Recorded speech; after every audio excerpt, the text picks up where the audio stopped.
solidarity with all of you here today and all striking workers up and down the country, because our dispute results from many of the same conditions that have brought you out here today.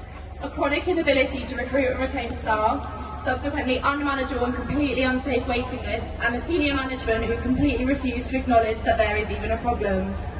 Like so many of you here today from the NHS, instead of concrete measures to make our service fit for purpose, we have been met with a normalisation of a crisis situation, with it unilaterally failing the service users that we are so passionate about supporting.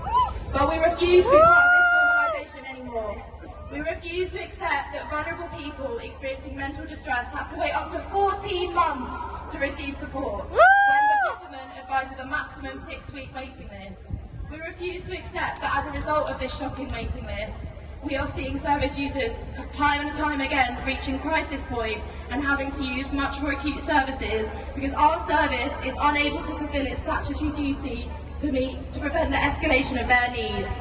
We refuse to accept that the majority of our most experienced practitioners leaving the service because the stress levels are just completely intolerable is normal or acceptable.